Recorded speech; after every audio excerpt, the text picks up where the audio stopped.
What's going on, everybody, and welcome back to the Canadian Football Fanatics YouTube channel. And thank you guys for tuning in to another video.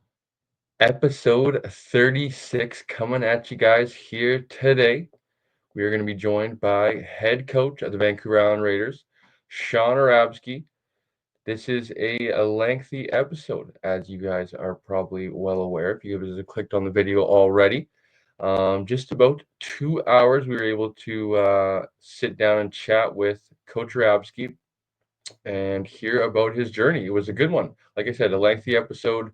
We covered basically it all. We covered it from Sean's beginnings, from growing up here in Nanaimo, British Columbia, going through his high school career, going down to the States to play baseball, coming back home, playing for the Vancouver Island Raiders, getting a scholarship to go to the University of Carlton, coming home, and a few other things in between, and then becoming the Vancouver Island Raiders head coach this past season full time officially. And we talked about it all. Like I said, we spent probably a good hour or so learning about his journey, and then spent probably the other half of the episode chatting about this past season for the Vancouver Island Raiders, this past 2024 season. Good season. I wouldn't say a successful one, but a good overall season for the Raiders. Step in the right direction, I think, and you'll get that kind of message from Shawn in this one. So before we get to that, as always, appreciate everybody for tuning in. Hope you guys have been enjoying our latest episodes that have been releasing. We've had a few bigger guests. We were joined by Javon Catoy, BC Lions receiver, about probably by the time you guys are listening to this, a week or so ago. That was a fun one. We were also joined by one Andrew Harris, CFL legend, yeah, Raider legend, and Shawn Arabsky will be episode 3 of the new year. And of course, I believe we've already teased it. We have a few other ones upcoming. We have Calgary Stampeders receiver Jalen Philpott should be releasing here in probably a week or two.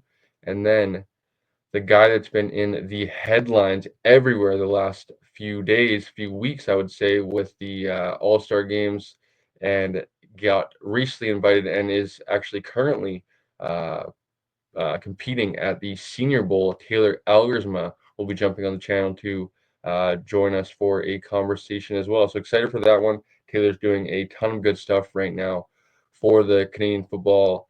Um, I wanted to say brand, but I don't think that's the right word. I would say, I guess, growth of Canadian football and acceptance, down south, and kind of being able to prove that we have some athletes that can compete at that level.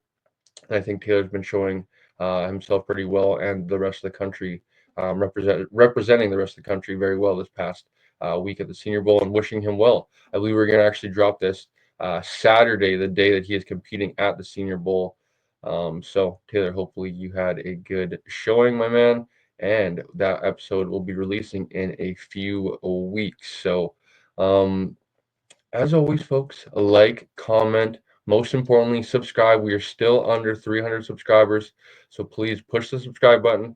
When you guys press the subscribe button, you guys can press the notification button. It'll notify you guys every time we go live or upload any sort of content like the YouTube Shorts, videos like this. It'll give you guys a notification to your guys' phone and or laptop, whatever you guys are viewing, checking this video out on. It'll give you guys a little notification and help you guys stay in tune with the Canadian Football Fanatics. But please, please, please, if you guys can do anything for us, subscribe to the channel. Let's try to get up over 300 and get that goal complete. We are killing it over on our social media platforms, Instagram specifically. You guys can follow us over there at Canadian Football Fanatics. We are up over 1,600, if I'm not mistaken. So let's try to get to 2K maybe in the next coming weeks here. So, I know I've said it a few times here on the channel, folks. Pat McAfee likes to say it: be a friend, tell a friend about us, and hopefully we can continue to grow. You guys can also find us on Twitter or X, whatever the kids are calling it these days. I personally like Twitter at _ CF Fanatics as well. So, with that, a last reminder: with the podcast episodes starting to come out now on a weekly basis, comment down below what you guys enjoyed about this episode specifically. Maybe a question for Shawn. Definitely gonna have Shawn on the channel once again in the future. Shout out to Steen Rasmussen, University of Calgary, defensive back. I know he's been asking about this one for a while. He was in the comments of the Andrew Harris video, mentioned he was excited for this one. But let us know in the comments, guys. Who do you guys like to see next? I know Steen and I will hopefully have a conversation later in this off season once he gets closer to the kickoff of his season. So let us know in the comments, guys, who you guys would like to see here on the channel. Like I said, we have a few guests already in the pipeline lined up and waiting to be released to you guys. So I think that is probably it. Excited for you guys to get a listen to this one, get a watch to this one. Like I said, it's a little bit of a lengthy one, so maybe you have to listen to it, maybe a two-parter or something like that. Feel free to do so. Last reminder, guys, please, most importantly, subscribe to the channel. It helps us out most importantly. So please do so. Let's send it over to one Shawn Arabsky right now. All right, Fanatics, joined by the guest of the hour, head coach of the Vancouver Island Raiders, Shawn Arabsky. Shawn, thanks for joining us, buddy. How you doing? I'm doing well. Just making our way back from Regina, doing some recruiting trips, and heading back to Calgary before flying back home. Yes, the off season is busy for you guys. So tell us a little bit about that. And you guys are, I believe you started in Alberta and kind of worked your way to Saskatchewan and now back. How's that been for you guys, kind of networking and establishing your guys' self in the prairie? Yeah, it's been a lot of fun here with Jordan Kuziak, who's been my personal driver all weekend, and he's our O-line coach. It's been good. We've met some really cool people along the way. We did some in-home visits, which I think goes a really long ways with kids and families to be comfortable with letting their kids move across provinces. And Calgary was great. There was a few high schools that were very welcoming.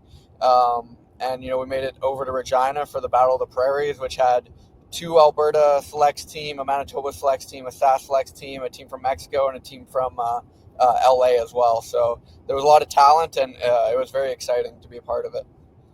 Right on. I'm sure we'll talk more about it tomorrow night. So let's start a little bit from the beginning with you and kind of maybe introduce yourself to my listeners and my viewers and just tell us a little bit about your background, kind of who you work with, you got the cage hat on and stuff like that, and kind of, how you got into football maybe and growing up obviously in Nanaimo, and just a little bit about yourself, Shawn.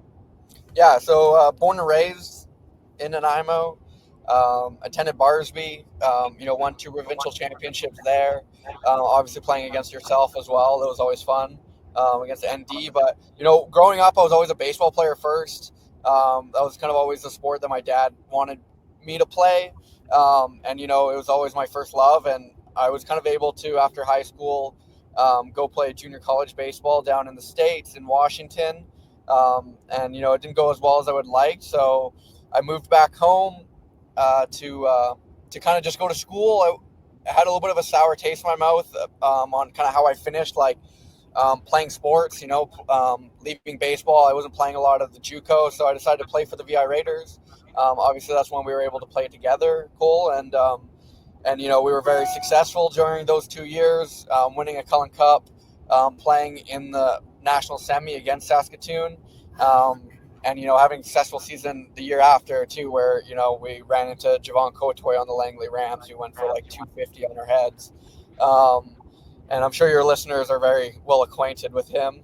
But, yeah, I was fortunate to get a full scholarship offer to Carlton, where, I worked my way to being a starting nickel safety for them. And we were able to, beat Laurier to get into playoffs. We lost a really close game against Guelph where, basically my one and only and then last U Sports interception came with a minute left in the game, which was a cool and a nice way to end my football career, but also a game we should have won. But it was unfortunate then because that's when COVID hit, that 2019 year. So I was like, if I'm gonna be locked down, I'm gonna move back to Vancouver Island for sure and kind of be locked down there. So I moved back to Victoria to live in a 3-bedroom house with 5 guys, and that was an awesome experience during COVID. And I didn't end up going back to Carlton. Ended up traveling Europe with my now wife, and I was able to kind of start getting into football and the coaching scenes with some of the BCPFA All Star games. Moved back to Nanaimo on a business opportunity with Cage Athletics, where I run strength and conditioning, play football leagues, camps, and that's kind of when I started getting involved with the VI Raiders. During that year. Yeah, dude. So, let's take it a little bit back. You mentioned about playing for John Barsby, but when did you kind of start? When did you first play football and start falling in love with the game of football? Yeah, I was Southside grade 7. It would have been the spring of grade 7 before going into grade 8. It's actually, I think it's a funny story. My dad didn't want me to play football. Again, like baseball was kind of the first sport. Coach Larry Cooper was going around the schools. Went to Chase River where my mom was a teacher, and he said how great the Barsby football program was. And my mom was like, "You should go play football, and you should try it." So I think it's kind of like a funny thing where my mom wanted me to play and my dad didn't, and I'm very thankful that I did end up joining. And that's definitely. I mean, I feel like I loved playing touch football at school. Football was a very cool sport to me growing up, and to kind of get the opportunity to kind of put on the pads was special at Barsby. So obviously, you know how close I am with North, and I've had North on the podcast already, and he's talked about the program and how much it meant to him and how special it is. And obviously, you have Jordan, obviously fellow Barsby alumni as well beside you. If Jordan wants to chime in as well in this conversation, maybe just what makes that program so special and why they're relevant year after year now for 20 years odd years. Yeah, definitely culture is the biggest thing. Keeping everything kind of in house. Um, you know, Being a really really strong unit. Like even, you know, all my best friends are still from when I played football at Barsby. So I think that kind of just like speaks to the bond that it creates, and to a science to where the guys coming up from Southside junior to senior, like they know what to expect.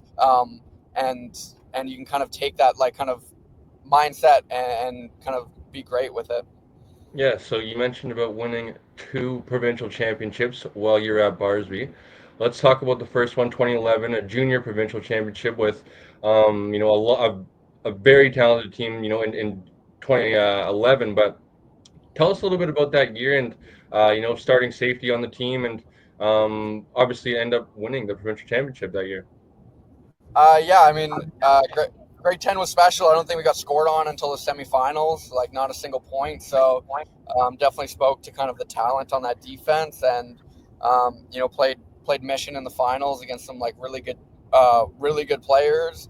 But I don't know. I just feel like I feel like every championship team feels like where it's just like a special story and it was just destined to win. But kind of felt like with that team, it was the standard was always to win, and the expectations were to win every single game and to win the championship. So anything less would have been a disappointment. So definitely it was a very special year.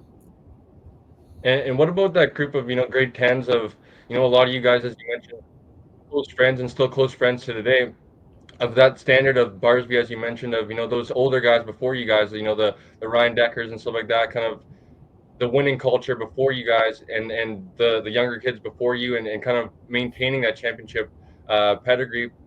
How important was that for you guys to kind of write your own legacy as in Barsby history and making sure that you hung a banner up there? Yeah, I mean, grade 9 we lost in the championship, and we stuck around and watched Coos and that grade 11 team where he was in grade 11 and them win. So definitely like, having the taste of losing, but also seeing the guys before you have the success to win. Definitely just kind of like, even if you lose, it just validates kind of like the program you're in, and reaffirms kind of the process of what it takes to be successful at that level. And, that's why it's like, again, it just, once you kind of start rolling with a program and a culture and a system, it just kind of like keeps kind of turning into each other to keep growing, and just keep replicating success. And what about 2013 winning your guys' first senior provincial championship, obviously a tough break in grade 11 and not being able to fill that year. But grade 12, you obviously come back and end your high school career the right way as provincial championships. How special was that for you guys as well? Yeah, it's definitely very special. I mean, literally, something as funny as just like at my bachelor's, like, you know, on one of the nights, you just throw the game up on the TV just for fun. So, even at lasting memories, 10, 12, 15 years later. So, that was a special teams too. Definitely one, especially like because we won in grade 10. Again, like anything less than a championship wouldn't have been acceptable. And it was just one of those teams that like we're down. I think we're down by 6 or 5 against Mission with like a minute left, but everyone still has the expectation that we're going to win. And like Culver Tanner, who played 5 years at St. FX, makes a huge catch to put us in. And then as well as against Carson Graham, again, like needing a 2-point to win the game, and like Kyle being able to get it. It was just like, felt like it was God's touch, to where anything we would have done, any play to any player, like would have found a way to kind of succeed that year. And again, just kind of touches to the competition we had on that team, and like the special group we had. So, talking about yourself now individually, you're obviously a very talented player, and I know you're also a very humble player and don't like to talk about yourself in that way. But for yourself, I would imagine you probably felt very talented player, not getting really as much recognition as you deserve. Two-time provincial champion. At safety. How was it during that time of kind of deciding? Obviously, very good baseball player, loving the game of football as well, playing with some of your closest friends, going through that time and now kind of deciding of what you're going to play post secondary. Yeah, I just had like no expectations or thoughts even really to play junior or university football, just because baseball was always kind of my sole focus, and football just felt like came natural and it was fun for me. So I also didn't take the gym seriously in high school, to where like if I would have been able to take the gym seriously in grade 11 and 12, like I would have been 10 times the player I even was. And like, I was a player that led the league in interceptions. So just kind of talks to kind of that there's levels to what like, junior and university coaches are looking for, that even if you are successful in high school, it's like if you're 5'10", 150 pounds and you run slow, have a slow 40, it's like, yeah, you're not going to get looks at Team BC or at the university level. And, you got to be able to have natural talent, but also pair it with, all the steps you need to take of like school. I also like, I didn't do as well in school that I should have in high school, to where I kind of figured out later on in life at Carlton how to put those things together. So I just don't think I really had the makings at that point in my life to be even successful at a university program. Yeah, coaches always talk about the measurables and stuff like that, and kind of all that stuff going for them. Let's talk about your love of baseball for a second. And obviously, you mentioned of going to a junior college in I believe was it Washington or Seattle there. Talk about your love for baseball and end up going to college for on a baseball scholarship. Yeah, I mean, it was a cool experience for sure. It was different playing in America. Like, Americans are just different. They're cut from a different cloth. Like, they, just take things more seriously. I would think at like a mass level. We had a coach who was a high level coach, coached at D1 Toledo afterwards, and he was kind of a military American guy. So, he taught me a lot about the mental side. I feel like baseball is such a mental sport, so it's like I learned a lot there, and obviously with what I ended up doing in psychology and neuroscience, obviously all play together. But it was hard because away from home for the first time, and it was hard because I went from like a starting one of the best players on the team to like player number 40 on a roster of 45. So it's hard to grapple with that as a young man. To your ego takes a massive hit. So I feel like it kind of broke me down to where I was able to in the spring kind of build myself up from the bottom, and not have like, I find a lot of kids, especially though, at least from personal experience, like I had a lot of fake confidence and fake ego. Again, like I wasn't, like I said, even now, like looking back, I didn't prepare the best in the weight room and stuff, to where I still thought I was the best player I could be. To where when you get smacked in the face by guys that had D1 looks or going D1 after JUCO. It takes a hit to your ego. So I was able to build back from like the roots in the ground, and kind of build my confidence back up to where I was able to kind of find success in the spring, even with the team, which kind of, again, like just kind of helped carry me on. And basically everything I've been able to achieve in football, I really attest to kind of the 1 year struggles I had at the junior college, because it really just like shaped my mindset. And we did a lot of mental preparation, mental training, learning as simple as like just being able to slow things down and take deep breaths, have focal points on the field, looking at obstacles as like a process of like steps to get there, rather than just like looking at your struggles as like a whole thing. And forgive me, Sean, I guess I should have included, before you went away, I believe you actually played a year of, at the time, Redmond football, some community football as well, where you maybe broke out offensively, let's say. But during that time, you kind of maintain your love of football. You end up going off to college, and I believe for 2 years, and then as you mentioned, come back in 2017, and that's where we became teammates for the first time. What is it about football that you always maintain that love for it, and ultimately ended up coming back to it? I honestly, other than just like intuitive attraction to it, I don't really know. Like, it just, I think, I don't know. Football's a funny sport to me, where it's very psychological, especially now being head coach.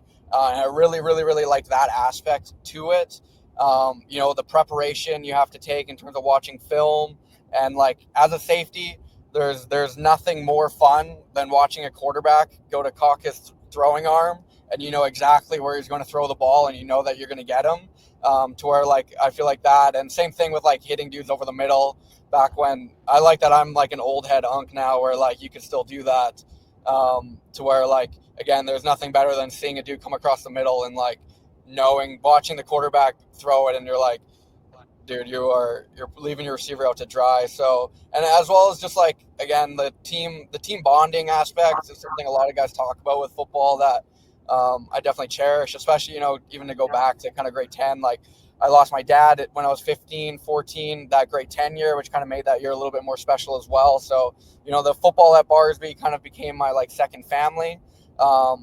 Which is very special to me. And then even too at Raiders, the friendships I was able to make, it's very much a family atmosphere, and you spend every day with the guys, and you win and you lose, but I think that's also a very special part of football.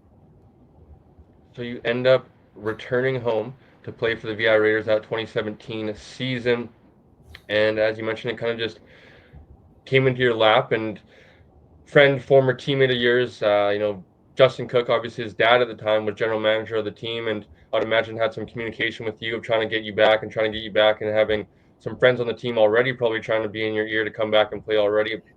You make the transition and seamlessly make the transition to starting safety right away. And we get off to a good start, but obviously we weren't. We ended up finishing third that season, not really being able to knock off the two top teams in the league. Talk about that year and going through it, and obviously you go through a pretty significant injury and fracture your leg, and has you out for a significant period of time, but end up returning and being a big part to our championship run. Yeah, I mean, I think a big part of that team is things just clicked at the right time.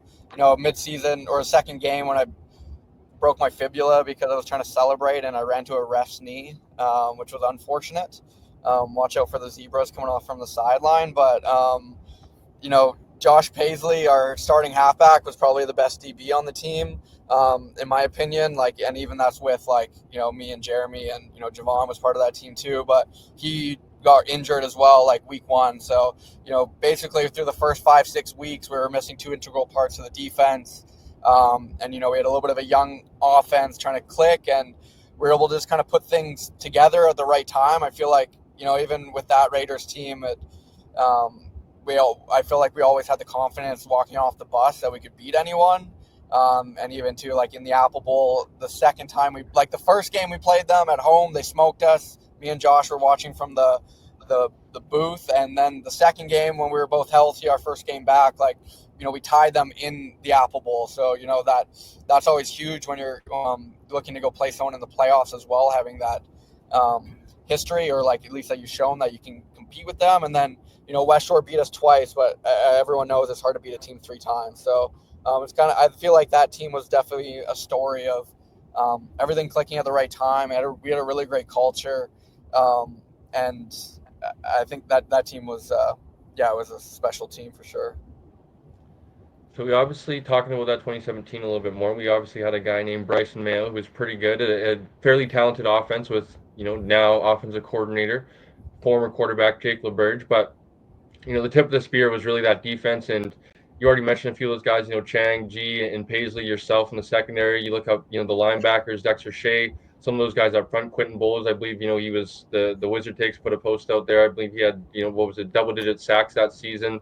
Yeah. How fun was it for you to kind of walk back into a defense like that with a guy like Hawk being our head coach, Reamer as a DC, and going into meetings and stuff like that on a weekly basis, and even I'm sure Jake and I and maybe Ybarra like to say the battles we had at practice, but you guys winning a lot of those, if we're kind of being honest, and having the defense that you guys did that year, how fun was it for you guys to play on a defense like that? For sure. I think like in the 2 BCFC playoff games, I think we allowed like a total of like 15 points, maybe 20 in 2 games against Okanagan and West Shore. So definitely like, that was the team that we had a really great special teams unit with 2 U Sports kicker or a U Sports kicker and a U Sports punter. So just made like defense that much more important to be able to get stops and flip the field and be patient on offense, which I think we were, especially with like Mayo and North, where it's like, okay, you can be patient on offense. Obviously, we had Red as well at running back, and the O-line we had was the best O-line we probably had in the last like 10 years, to where you could be really patient offensively and then, take a shot when we had to. So, I mean, that defense, it was a really old defense as well, and something that, like, when you look at all the starters on the team, I think over half were island made, like either ND, Barsby, Bolinas. I think 6 of the 12 players were local. So it's really important, that you start local with a team like that, and we were all older. Like, I think we had one or 2 third years, and I don't think we had any first or second years starting on that defense. So it was just an old, mature unit, that just kind of took care of things the right way. And we, as you mentioned, win the Cullen Cup in Victoria. What are your memories of that? Me, being a first-year player, not dressing for the game for the playoffs at all. I have great memories of still kind of winning the Cullen Cup, coming home and celebrating and stuff like that. What are your memories of beating Victoria and beating West Shore and ultimately having a pretty fun night afterwards? Yeah, I mean, it was like the worst downpour storm I've ever played in, for sure. Well, the only game I ever didn't play gloves. I tried to tape my fingers like Sean Taylor, because I thought it was him. So, but it was a really fun game. It was electric. Like, the fans always go well to Victoria. I was able to fortunately get 2 picks in the rain as well, with them trying to throw it up to, I think it was Greenway, who was a York University receiver, bounce back, and it was under the lights, in a night game in Victoria's. In terms of a Cullen Cup, I don't know how much more you can really ask for. But yeah, that was a very very fun game, and it was like just a onslaught, like in terms of not us beating them, but like in terms of punches being thrown back and forth. Like, it was a very defensive battle, and we were just able to make a couple more plays to win the game. So we end up winning the provincial championship and representing the BCFC, going to Saskatoon and taking on the Hilltops. And obviously, there's pretty bad memories of that Yeah, experience. I don't know how long we really want to talk about this, but I guess maybe if we can maybe flip it from this perspective and just talk about kind of, I guess, from the Hilltops perspective, greatness. What was that experience like? And kind of playing the Hilltops is just, I feel like, an all new, another level, and you kind of have to do it to know and go through it. Yeah. I mean, like, Jordan and I were talking as we were driving out here as well. It was like, both the times we played the Hilltops, like, they didn't talk at all. Like, in the BCFC, everyone kind of talks smack, and like, it's definitely part of the culture of the league, to where like the Hilltops were just all strictly business. And they had a plan, and it was snowing sideways. it's the only time I've ever seen a team. Basically, we deferred, or they did. We won the toss. We deferred to the second half, so they could have either received in the first half or kick it, and we would. And they just decided to kick it with the wind at their back. So we received both halves, basically to put our offense on the field because they felt defensively that they could dominate, and trying to throw into the wind in the prairies with snowing sideways. Just did not We did not have success with that, and they kind of basically I'd say won the game on the coin toss. They did. We won't spend too much time talking about that game, Sean, but let's get into 2018, and ends up being a pretty disappointing season. But you guys return another pretty talented defense. Guys like Todd Campbell, Tyler Hill, obviously, and Matt Cox kind of stepping into bigger roles at linebacker. Defensive line, some younger guys, like Doyle kind of stepping into bigger roles and stuff like that. Matt Hill, obviously, as well. But that's secondary, kind of the core of the defense still there intact with, G and Chang and yourself. What was that 2018 season like? And tell us a little bit about that kind of season. Yeah, I mean, it was unfortunate that Paisley didn't play for sure because it would have definitely added to the defensive back group we would have had. But it was still kind of a team that could have won on any day. I think our defense was very good. I think both Chang and G were all stars that year, and I think G was an all Canadian. And I still I was one of the best safeties in the league, and basically too, like Brody rushing the passer. And offensively returning Jake and North and stuff was definitely a special group. And just like Okanagan, that's honestly that Okanagan team is probably I can't remember if they won or not, but if you go back and look at their team that they had like Nick Cross, who's in the CFL, Nick Daly, who went to the CFL, Jamin Pelly, who's in the CFL. They had Connor Richard, Tyler Going, like all Canadians, Ty Kissman, all Canadian. That defense, I think, is like one of the up there for top 3 defense probably ever in the BCFC. They just didn't really have the offense to kind of put all the things together. But that was like the number 1 seed, and the number 2 seed had Javon Cotoy and a bunch of other dogs at Langley. So us going as the 3 seed, it was a very competitive year for sure. And we just couldn't stop Javon in that playoff game, which he just, again, I just remember the first time I played Javon Cotoy, it was like, I remember seeing him on the field and his casts were ginormous. And I went back and looked at Julio Jones's measurables, like 6'4", 220 or 230. And then I saw what Javon Cotoy's was, and it was like the exact same. And I was like, yeah, there's definitely like levels to this for sure. Let's talk about Javon Cotoy for a second, because if we're talking about yourself here, Sean, I do remember a pretty big highlight of you on Javon Cotoy in Langley. You mentioned about kind of the seeing quarterbacks arm cocked and being able to seeing receivers in your crosshairs and going after them. And a guy like Javon Cotoy, as you mentioned, has the measurables. What was it like for to make a play like that on him, number one, but just to play like a guy like that and kind of see the measurables and easily kind of be like that guy's going to the next level just based off his physical gifts and playing against a guy like that. Yeah, I think whenever 6'4" is just like is a huge target to hit over the middle, so, and especially outstretched arm, so definitely makes it easier over the middle. But I think it definitely raises everyone else's standard and kind of preparation, which honestly I think I look back on playing him a lot in terms of how I would want to prepare for someone, and how to defend someone like that. Again, it's tough. They like Max Joseph as well over there, and you can't just key on one guy because then you'll get eaten up by other guys as well. And it wasn't just Javon Cotoy, sure, he was just the star of it. So, and that's the thing about the BCFC as well, is there's always guys like that, and he was a better receiver than, again, I only played at Carlton for 1 year, but I think he's probably had the best career, or top 2 or top 3 career, out of any of the receivers I played in the OUA as well. Yeah, obviously they had Andrew Pockernick in the backfield, who was a pretty talented back in the BCFC as well.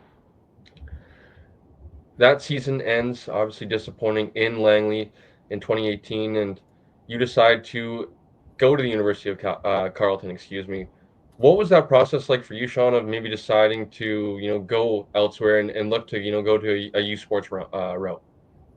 I felt like a unfinished business basically. Like I remember sitting in the locker room at Langley after we lost and just thinking like, I'm not done yet. Like I'd like to play more football, and even talking to Steen Rasmussen, who's at Calgary right now, talking about how like he's got one more year left, but he's feel like he's just getting good, and he's just like really clicking on all things. That's kind of how I felt as well. And I really wanted to play at a higher level. I wanted to be held more accountable and be around the best players I could be. So, I was, and I wanted to go to school. I knew I wanted to get a degree. So, I really liked the Panda game, and it seemed like a really cool experience. I wanted to live in a bigger city.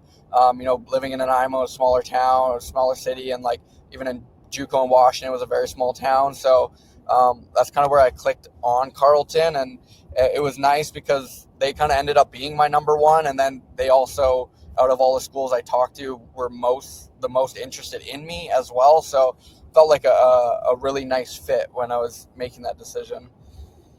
You talked about number one. What other schools were, reaching out at that time and interested? Like I was talking to Manitoba a bit, especially the year before, and then St. FX offered like a partial scholarship where I got a full scholarship from Carlton. So it was really down to Carlton or St. FX. So you mentioned about the the Panda game and stuff like that, but before we get to your experience at Carlton, if you wouldn't mind, Sean, just talking about kind of your experience with the playing in a CJFL game versus the U Sports game, and kind of maybe the comparisons, how you think that gap is between there, and just kind of the talent level in both leagues, I guess. Yeah, definitely the way I look at it is like at U Sports, from top to bottom of the roster are like all good except for maybe like the bottom 5 to 10. To where like junior rosters, sometimes you've got like a bottom 10 to 20, even on some teams that um, are not good enough to really succeed at this level. And that's why it's a goal for us to kind of have 1 to 80 being having a vision for each player. But going from university, I just found you were held more accountable at university, like with the coaching staff, which kind of made you have to click harder. Like you had to figure it out faster, or else like it was next man up immediately. Where at junior it was like I felt like I could mess up, or I feel like I could free roam and range myself because I didn't really feel like there was anyone behind me that would replace me. To where at university at Carlton, you walk in and like there was one true rookie there, where like I came in as a rookie at 23 years old. A bunch of CJEP guys came from Quebec. They're coming in at 20 years old, 21 years old, all guys that are ready to play at a high level. So it's like if you are going to university, like you need to be ready to compete. You need to be ready to know what the DC is asking for you, understand what your positional coach needs from you, and you kind of need to put that all together very quickly, or else you won't be able to find success at it. So you commit to Carlton, you make the trip out to Ottawa, and you go through your first training camp there with the Ravens. Tell us a little bit about that experience, Sean, of putting on a U Sports helmet, playing U Sports football, and maybe like people in the NFL, CFL talk about you're welcome to the NFL moment or something like that. Is there a welcome to U Sports? Because I think of that Carlton Ravens specific team of guys like John Doe and university like Carlton who is active in recruiting in the states and stuff like that. Guys that are Division One kind of bounce backs, as you said, are guys that are coming up from America, playing with some of those guys, and you're kind of a smaller town kid playing CJFL, and kind of that experience of playing even guys on the other team. You mentioned the Guelphs and the Lauriers of some of the talented receivers that were playing in Guelph and around the OU Wave. Was it there at all, kind of going through your first training camp, a welcome to U Sports at all? I mean, I think it was just like seeing Jack Cassar for the like first time. It looked like Thad Castle, which just like there was not really anyone like 6'3", 6'4" built like that. Like when we played VI Raiders. So, but really it was like again, I think it's just like from the competition and the speed of practice, the tempo of practice, the accountability, the attention to details. But like in terms of like in the game action, kind of once I kind of was able to feel out the game and kind of figure it out, it really didn't feel too much different. Really, like again, I think the quarterback play is a lot different in that league.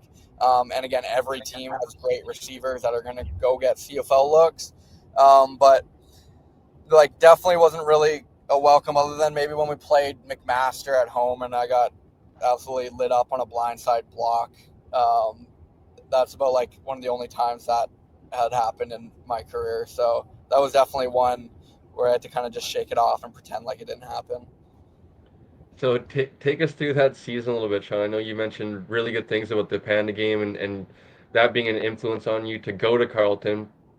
You obviously start as a reserve player and kind of a bench player and obviously playing some contributing on special teams as well. And you finally get your opportunity. Take us through that season a little bit and tell us kind of your experience. Yeah, so I think it did take me a long time to kind of, I think, show my value to the defensive coordinator and the team. Um, I think basically my greatest assets on the football field when I played was like my mind and like ability to anticipate and see things where, like when you go to university, everyone is a great, great, great athlete. Like I felt like I was a really good athlete, but had some limitations to where that at university everyone is fast, everyone can jump high. So, I didn't dress the first two road trips, which was really disappointing. And I remember Steve Samira pulled me into his office and just like made sure I was good because I was an older player, 23 years old, and like the expectations were for me to play. And I just said like, and we talked about this at the end of the season. He was like, I knew you were going to be good. I knew you were going to figure it out because the mentality I had of like, no, like I know I'm not doing enough right now in practice to show that I should be on the field. To where I just kept working. I feel like a big thing for me was like staying after practice with the starters and watching film with them, going into the DB coach's office, watching film with him, seeing how they're like breaking down the game with like the huddle metrics and what they're looking at and what they're looking at in the team. Because like even like watching film, like I wasn't like blown away by like university concepts and stuff like that offenses were running. It was still also all concepts that you see in high school and junior. They're just doing it. They're just camouflaging it better, running it better, and simplifying it for the kids better. But I was able to get an opportunity at Toronto when like Malik Straker was the starting nickel safety, who's now again another starting or a player for the Saskatchewan Rough Riders. He got injured on the kickoff, and I was able to go in at nickel, and basically I was able to keep the job the rest of the year as a nickel safety, working with like Cole Hepburn, who was our free safety, which I just feel like we were clones of each other or very close to, so we worked well together. And we did a lot of great things at the end of the year. Beating McMaster, who ended up winning the Yates Cup. We lost a close one to the University of Ottawa in the Panda game, but beating U of T, and then we went to Laurier like last week of the season. I think we were both 6 and 7 seed, and it was like win and you're in. And like Danny McMurray had like 3 interceptions, took one to the house. Like I think we only allowed 6 points on defense, and it was a game where like even like Jack was injured that game, but the team was so deep with like even Trevor Hoy was in the CFL, that it was just next man up, and we were able to beat Laurier and go to Guelph for the playoffs, where again it was like the score was like 15-12 at Guelph, and like again the defense played great. We just couldn't do enough to kind of win the game. Before we get into the quarterfinals, Sean, because we Yeah, have some, I have memories of that of the watching that game for sure. But tell us what it's like to experience a Panda game. I believe is it University of Ottawa versus University of Carleton, where that rivalry is pretty big, yeah, and both universities show out and show up pretty well to support both of their universities, and it's a pretty big. I have a buddy of I believe Shane Ryan. He does like the 13th Man sports stuff. He's from Ottawa, so he's been to a few Panda games and stuff like that, and he has some opinions about it, but I know you have really, quite a good experience from it. But for sure. what are your just overall thoughts and opinions from experiencing something like that? Yeah, I mean, I just remember watching it on TV beforehand and being like, I can't wait to play in it. And, again, like being able to start on the defense was like, I just remember stepping outside the huddle at some point and being like, just thinking about this time last year, this is exactly where I wanted to be, and now I'm here, and it felt very uplifting and very like I had a lot of gratitude around the opportunity. I mean, like you got one side chanting "Fu Carlton U" and the other side chanting "Fu Ottawa U," so it's a lot of fun to play in. Not many like there's 25,000 people there, so like you don't normally get to play in a game like that. But like my mom basically said, she said there was 5,000 football fans and 20,000 drunk college students. So it's like it's a massive party for the city, and people are getting up at like 7 a.m. I'm guessing that's what most tailgating's like in the States, though. Like, so it is it's the closest thing I think that you can get to that. So it is a very cool thing. I think they could find ways to try to like, I don't know how, but like to make it better or make it cooler or have like fun events going on throughout the day and everything. And, but yeah, it's definitely top of the list of games I've played in. So, as I mentioned, Sean, I know you probably have a little bit of bad memories from how the game ended, but I remember, I believe it would have been in the playoffs. We were coming home from Victoria in the back of the bus, and obviously you having a lot of friends on the VI Raiders 2019 team that I was still a part of wanting to watch the game and cheering you on. And then, as you said, finally get an interception. And the way things go with, Harrison Baggiogo making a play there with, I think it was like under a minute to go for the University of Guelph. Take us through that game, and unfortunately it went the opposite for you guys, but just what that experience it was like for you in a U Sports playoff game. Yeah, I mean it was electric, and I think we had a really great game plan for that game. We were fortunate that Keon Schaefer Baker didn't play, so they were missing a huge piece in that offense, obviously. But like we were holding them to like six. It was like 10-6 at halftime, or like 7-6. Like it was a very low scoring game. They had who's the D end on the Ravens? Tavius Tyshawn Robinson. Robinson.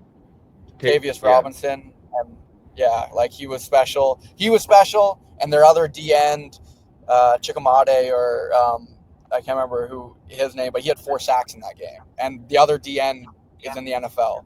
So like they had a very special defense as well, and it was an exciting game. When I got the interception with like a minute and a half left, I was like, I'm going down in Carlton Ravens lore forever. Like it was like it would have been the first playoff win in a long time for the team too. So like it was going to mean a lot. And I just remember all we needed is one first down. We can get it. And I just remember looking back and like watching the punt get blocked, and it was like just heart sunk. It was like, wow, like there's just nothing you can do basically at that point. And it was definitely heartbreaking to kind of to end off like that for sure. Like that was the last football game I ever played in, but it was an awesome experience. Guelph has some great facilities, and I don't know, it was just like it was a playoff football game, and those are almost always special when they're played like that. So, transitioning out of that, Sean, you end up losing in the quarterfinals to Guelph.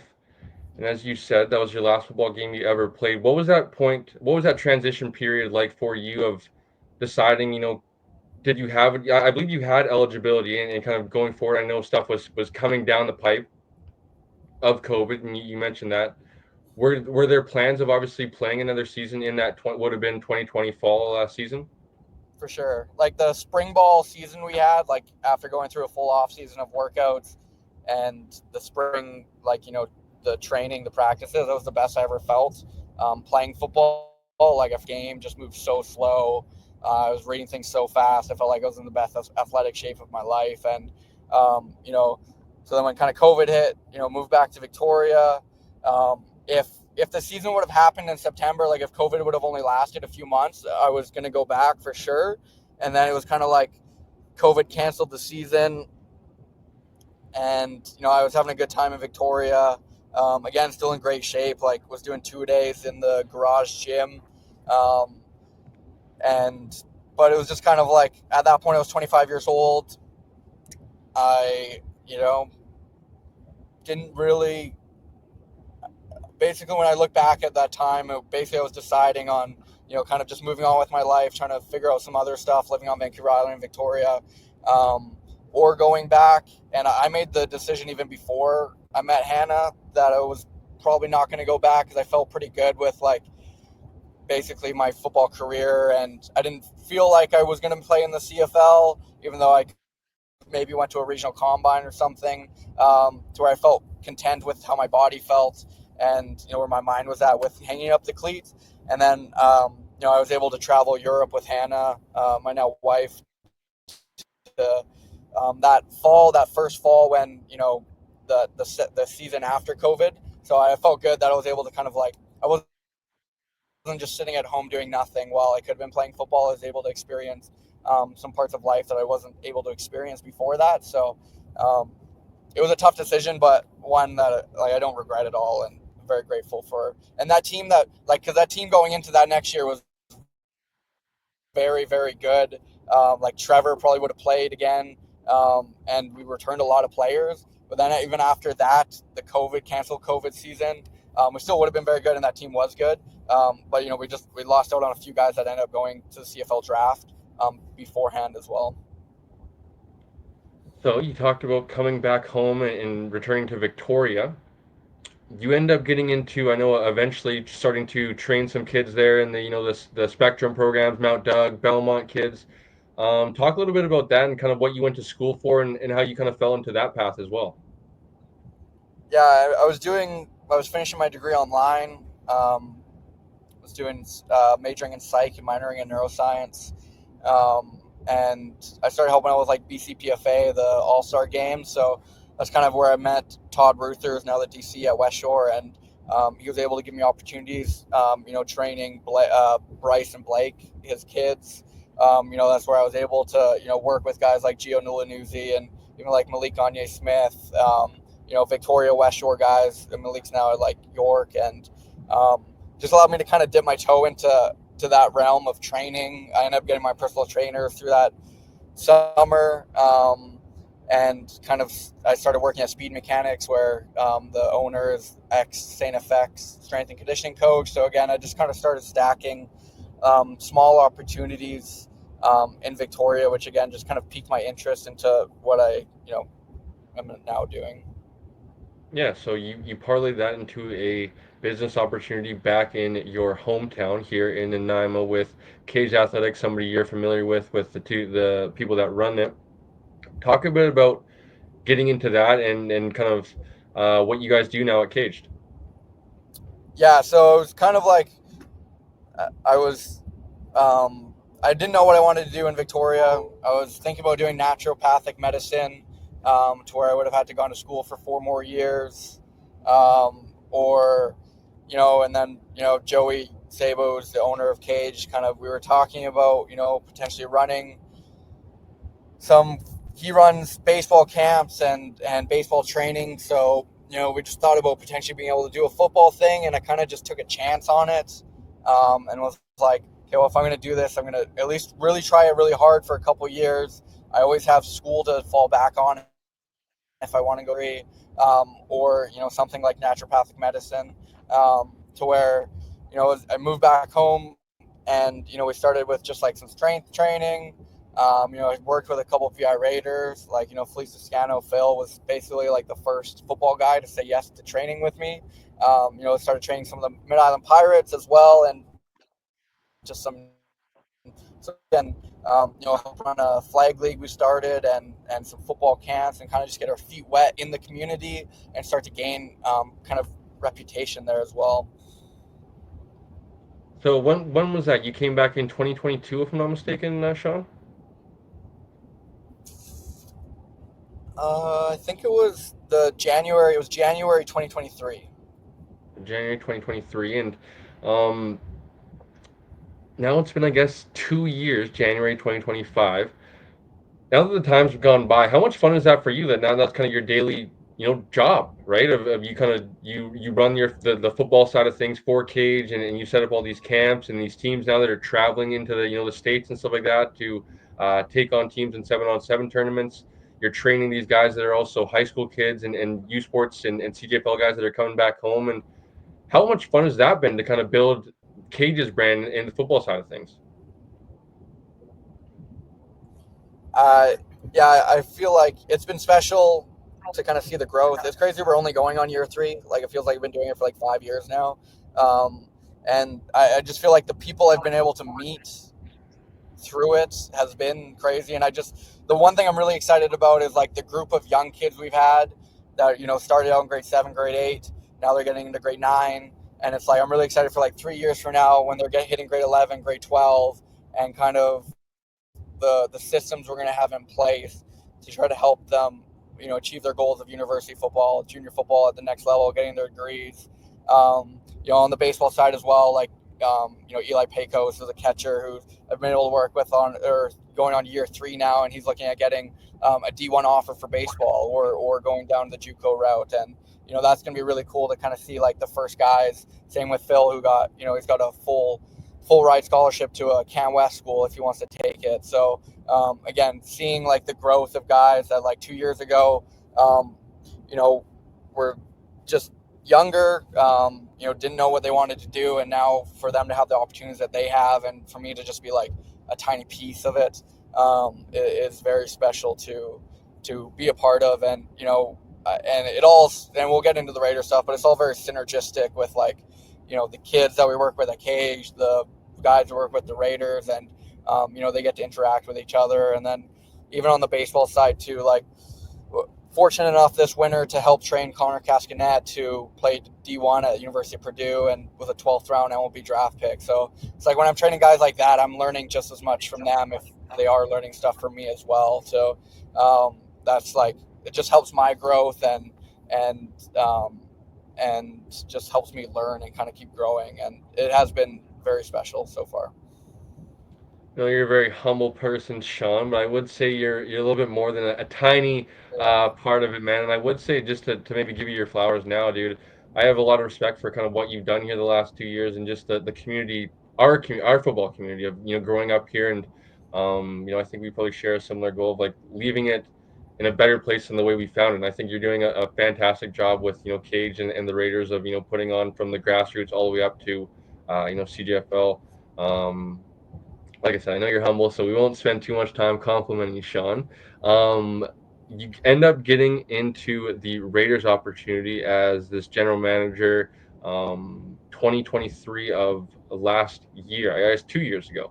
Um, how did that come about, of you just kind of being around the community, I guess, and kind of being an alumni of the team, and Andrew Harris coming back as well, I'm sure played a part into that. And tell us a bit about that opportunity and saying yes to it.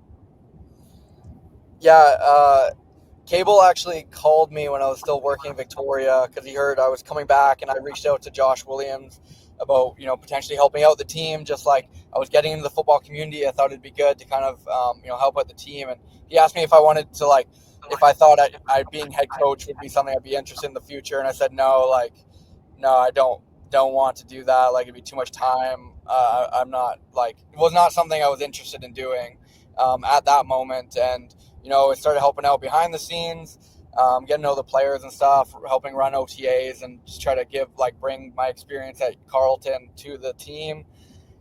And it was basically about a couple weeks after I joined the team. It's serendipitously, Andrew Harris came into the fold of potentially being a part with the team. We all met at Carlos O'Brien's, and that was great. Just talked about a small little vision, where the team's at, where we want it to be. Even Andrew, wanted to be a part of it, but he wasn't sure how much he wanted to be a part of it as well, and was a little bit hesitant, even like myself. And we could go into that 2023 season. I started helping out with a little bit of recruiting, but not a lot. It was very hard to recruit that year, which, as we get into it, I'm very blessed now to where we're at for recruiting. And that was obviously a very tough season, probably the worst season in VR Raiders history, almost for sure.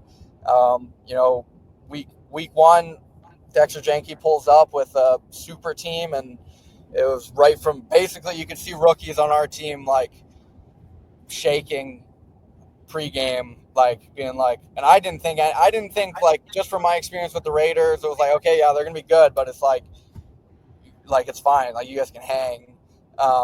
And then basically from the coin toss kickoff, it was just outmatched physically, mentally, schematically, everything. And and then Sorry, folks, little technical difficulties. But Sean, continue to get into your experience there in 2023 when, the season kind of is going the way it is and, decisions end up kind of being placed on your lap. yeah, so we we go into West Shore on the road, a game we know we're gonna get smoked. We just recruit. Andrew just sends us a couple studs from Toronto. We're excited. We go on a road trip to Kelowna, get smoked, and a couple of the kids get caught shoplifting. So now we have to suspend them, and guys just didn't even show up to the game at West Shore. Basically, West Shore beat us. They beat us 98-14 or 95-14, and it's like, some guys could say they ran up the score. They walked in backwards on us. They had their third stringers in by halftime, and just from obviously we're just way better than us. And basically at that point it was like, yeah, like this is rock bottom for the VI Raiders. And basically I said I was ready to. If we're going to do this, someone needs to be able to take it over. We can't just, remove someone and not have something in place. So I said I'd be willing to take it on an interim basis. Even the last 3 weeks, like, I had to work. So it was like I pulled up to 2 practices a week, or I pulled up Tuesday, Thursday, gave the guys a speech, and then say, hey, got to go. And then, like, obviously I was there Wednesday. I was able to set the game plan and stuff. And it was like, that's just where we were at. But, like, even still, like, the last 3 weeks went better than the first 7, and there was a little bit more excitement, a little bit more cohesion, I think. And, we were able to kind of finish off that even strong. Like, we played Langley. It was like a 7-point game at halftime. They were like the 3 seed, and it was like, honestly, if we had a couple more pieces that year, like, we could have beat them that game. And who knows, maybe they benched guys or rested guys. But, we were able to, after that season ended, obviously Andrew wasn't coming back as head coach. He still wanted to be involved. I said, I'm ready. Like, I want to do this. Jake LeBurge, he said, if you're doing it, like, I'm going to do it too. So at that point, there was really just the 2 of us, and Sean Murray as linebacker, special teams coordinator, helping recruit as well. A couple other guys too that, were brought from that team, and, we're able to kind of put a staff together that year and start to kind of build on things. Yeah, so like you said, you end up telling the team, telling the organization that you are ready at what would have been 26, 27 years old. To, as you said though, on an interim basis, only not knowing what the future holds of going to next season and you ultimately taking the job full time. What was going through your time at that time? Obviously, being a loving the X's and O's side of football and loving the game, still being a young coach and not really having experience in the coaching field in terms of being a head coach. I'm sure your mind was like kind of like maybe second guessing yourself at points, but ultimately you end up being, I'm sure, confident in yourself that you're going to be able to stand on your own 2 feet and kind of thrive in the situation. And end up thriving very well this past season, as we saw. What was your kind of thought process during that time of kind of going through that interim process and then going into that off season of I guess the end of 2023 and into 2024? I just felt really confident that, like, I had been around so many good players and good systems. Like, even my time at JUCO in the States, I was able to see, like, what it took to be successful. Time at Carlton as well, seeing how a university structures their practice, their team organization in the offseason, their team lifts, and what it takes to take it to the next level. Even if I didn't make the CFL, I feel like I was putting in enough work that offseason to give myself an opportunity to get a look, or to be playing with guys that are playing in the CFL. So I just felt that if I just took all the knowledge that I'd had, even like with my psych degree, we did a lot of sports science stuff, learned a lot about people in that process as well. Team dynamics, like even when I was still in Victoria too, like I started doing mental performance. I thought I wanted to be a sports psychologist, so I worked with Team BC and the RCMP and did mental performance sessions with them to go over how to kind of increase their performance, with emotional regulation, stress control.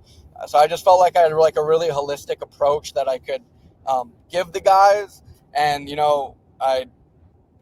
it really, to me, it was about like adding really good people. And I felt comfortable that if Andrew was going to be involved as well, that we still are going the right direction. And I was really excited to build something. I could see already in the community, like getting excitement around the stuff we were doing at Cage, that you know, I just felt really confident that we could build back the Raiders. Yeah, so I'm slightly surprised, Sean, because I know when I asked you that question, I think early last season you mentioned about your Madden skills and wanting to put those to a test Yeah. at a real level as well. But getting into the off season and end up taking the title of full-time head coach.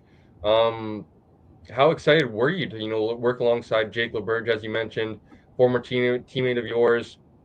And being able to trust Jacob, kind of being able to, have that head coach title, but him in a sense almost be like the head coach of the offense and kind of being able to have trust in him to, run that ship and you being able to, have your defense and even have that trust in Murray to kind of take over special teams and being able to, foresee all over the units and really be excited for this past season's test of, obviously you end up not being able to make the playoffs, but really put the team back on the map and had a lot of success. So just take us through, being surrounded by a really good staff and being, up to the test of going into last season.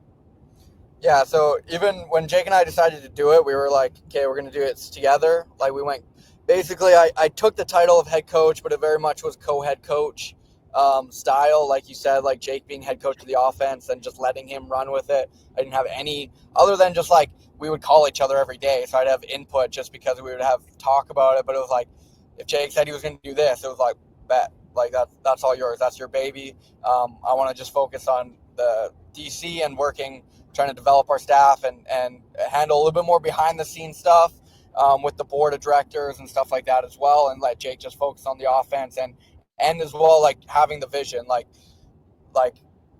this, like last year Jake and I would call every single day basically and talk about the team and where we were at and recruits we were talking to, and um, you know, basically again, getting Jordan last year, Kuziak as O line coach was huge. Javon McNally Hardesty was excited to kind of work with the DBs again. Marshall Cook, UBC Vanier Cup winner, staying involved with the receivers as he always helped me run our off-season program, and the guys really respect him and like him. And we just added a lot of pieces. But last off-season was all about just winning the local ground back. Barsby specifically, me being a Barsby grad, I felt like Parker Moss Group went down to West Shore the year before coming back. That, like, if I personally can't keep the Barsby kids home against West Shore, then this team is basically going to fold. Like, honestly, like before I took over as interim head coach, like I thought that there was a chance that this team might die.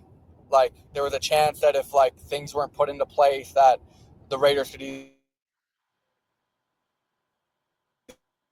fold, like whatever it was. It was like, yes, team doesn't bring in money. If it doesn't bring in the support, community support, then it could die. So it was just getting back in the community again with Cage, getting to understand like the kids, the local high school kids, and working with them, and recruiting, bringing on Warren. Like Andrew helped us recruit a ton. He would send us guys from Toronto.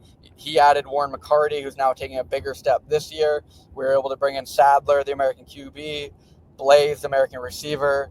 I was able to get Savion down from South Carolina. We used the European portal to bring in some older guys to help us compete right away. Like, our goal last year was just to put a team that could compete, show that the Raiders are a team that can play, an organization that can build something, and then we just kind of wanted to build off that going into the new year. And like me being strength trainer as well, that was a big part of it. Is like getting the guys doing the right workouts. We'd bring the lasers out to practice at OTAs to track, their metrics, their laser times, and just start to put systems in place to really start developing guys. Buddy, I don't think you're the only one that thought, the organization was on, life support. If we're being honest, after that 2023 season and even 2022, I believe was another tough season as well for the team. I think that was a 1-9 or two One and and nine, eight yeah, type season. yeah. So winning one game in two seasons, the team is I guess we joke in kind of like Kamloops and the tough days of Kamloops and stuff like that. how, I guess, what was kind of your mentality of, we talked about last season of, the moral victories of, once you guys got some kind of respect, pretty much going to last season, it was no believers outside of this organization. What was your mentality at that time being a first year head coach? And I know you and I have had this conversation a few times, but just for maybe people that haven't, your mentality as a first year head coach at that time with basically outside of the coaching staff, maybe some of the players, even probably the belief inside that locker room had probably been a little bit fractured at that time. um what was kind of your message to the players and kind of your mentality at that point to start to march this program forward, OTAs and then into spring camp and then ultimately into the season? Yeah, so definitely like the biggest thing again to kind of like lean. My favorite quote I saw Pete Carroll say as he was retiring was like, you need to figure out who you are as a person and really lean into that, your personality and everything. So I felt like everything that I've learned and experienced in my life, like especially having a really holistic approach to team building of like, the strength side, the personnel side, the mental performance side. I really felt like the biggest thing I needed to lean into was development of the guys, and I had confidence that I felt like I could develop professional football players or guys that could play university. So I really wanted to lean into that personally. And then the youthfulness of our staff, like me being 27 last year, 28, and Jake being a year younger than me at 26, 27. All our other coaches being like 30 or below with a couple older guys. It was like, okay, let's really lean into the energy of the team and the youthfulness, the ability to connect with players, and kind of and there's a lot of like key moments of like small wins and small losses, and like our first practice at Arbutus Meadows, Blaze and Sadler are up from the States, and I just said like, I personally like, I'm not a loser. I was like, I won 2 championships at Barsby. I was successful at Carlton to where we were a good team. All these coaches here, when we played VI Raiders, we were winners, and like we won, and that DNA has to leak into everyone that's in this organization. And my thing that I tell recruits is like, I'm 28 years old. I spent a summer in COVID surfing every day in Tofino, like living in a van. So it's like I feel like I'm way too adventurous and I'm way too ambitious to like waste time on a shitty football team, on a team that's going to go 0-9, 1-9, or 0-10, 1-9, to where like, I'm gonna put my all into it. Jake's gonna put his all. The coaches are gonna buy into that, and then even to like it goes. And again, I talk about winning the local ground, and it's like Colton Finstad was the big one. Him and Carson from Barsby, of course. I was like, if I can't get them, this team is screwed. West Shore accidentally posts Colton on Facebook. I'm sitting in my chair at home, fall out of my chair. I'm like, if I can't get these guys, like, we are so screwed. And my heart sunk. And, but I did ask Jake, I was like, Jake, what would Nick Saban do if he loses out on a guy? And he said, just jump back on the horse and go get someone else. So, it was like he was my therapy session for that day. So it was like, just really leaning into the development side, the experience winning that we had, and the energy of the youthfulness staff, I think was kind of like the DNA of us going into last year. Yeah, so before we get into the season, you already mentioned your coaching staff that maybe isn't veteran in terms of age, but veteran in terms of experience in the BCFC and playing for the Raiders. A lot of guys that were former alumni, as you mentioned, Marshall Cook, Jordan Kuziak beside you there, G and a few other guys, Mason as well helping out.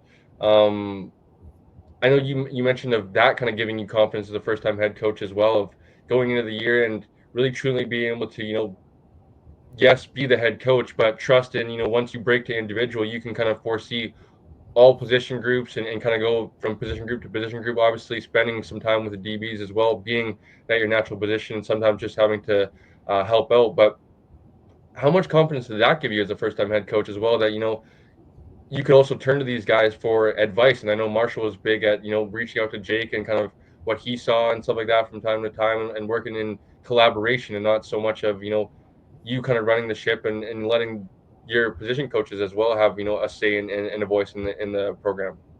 Yeah, I mean, I just want to quote Jim Harbaugh now and say that I want to be like Moses and lean on my staff. So, but yeah, it was definitely. I just feel like even if I had questions or like concerns about like our staff at all, I just felt like the thing to do was to lean on them and like not have a control problem of needing to try and do everything. And it's like, if our coaches are able to be creative and live within like a box of where they're fitting into what we want to do as a culture and a staff, but also they're able to be creative and be who they are as coaches as well. Like they'll learn and they'll get better, and as a team we'll learn and we'll get better. So I think that was just kind of like my mentality around it. And like again, being a young staff, like we made a ton of mistakes last year, and we knew we were going to make mistakes, but it was just about learning through it, letting the thing grow, breathing through it, and like just planting the seed to really grow something special that takes time.